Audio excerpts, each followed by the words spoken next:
सबको जय मसीह की।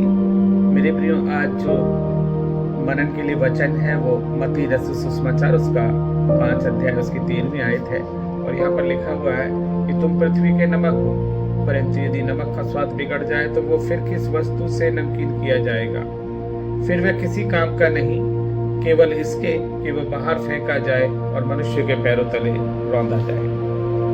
मेरे प्रियो, नमक का महत्व मैं और आप अपने जीवन में बहुत अच्छी तरीके से जानते हैं कि नमक एक ऐसा इंग्रेडिएंट है, यदि वो ज़्यादा हो जाए तो वो बहुत बेकार हो जाता है और कम हो जाए तो उसका स्वाद नहीं रहता।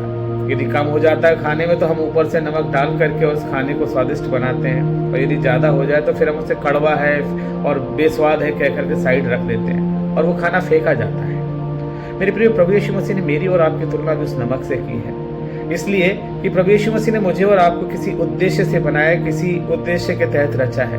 यदि हम प्रभु के उस उद्देश्य को अपने जीवन में पूरा नहीं करते हैं तो फिर हम भी नमक की तरह हो जाते हैं कि हमें फेंक दिया जाए और मनुष्य के पैरों तले रौंदा जाए।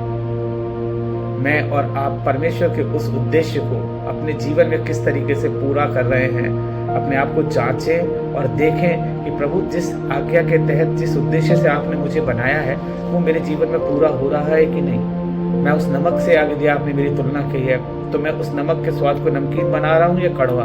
अपने आप को जांचें। मैं अब खत्म करने से पहले आपको एक उदाहरण दूंगा। मेरे प्रिय, एक कहावत है कि नमक में मछली स्वादिष्ट बनती है। प्रियो, मछली आप जानते हैं समुद्र में रहती है, नदियों में रहती है। समुद्र में जब मछली रहती है तो समुद्र का पानी बहुत नमकीन होता है, खारा होता है, यहाँ तक कि पी नहीं सकते। आज के समय में बहुत प्रयासों के बाद कुछ देशों ने शायद ऐसी टेक्निक इजाद की है कि समुद्र के पानी को मीठा बना सके, वरना समुद्र का पानी नमकीन है और नमकीन ही रहेगा। सदियों से चला आ रहा है, मछली सदियों से उस नमकीन पानी में रहती है, परंतु मछली उस समुद्र में रहने के बाद भी अपने स्वभाव को नहीं बदलती है। आप देखिए कि जब हम खाना बनाते हैं, मछली को काट करके पकाते हैं तो उसमें नमक डालते हैं और कहते हैं कि मछली में जितना नमक चटक होगा ना, उतनी ही स्वादिष्ट बनती है।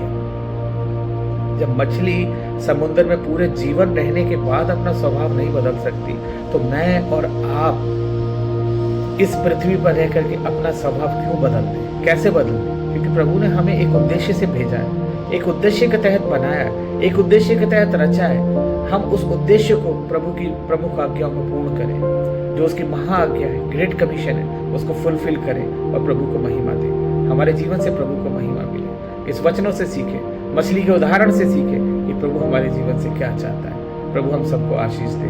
आमीन।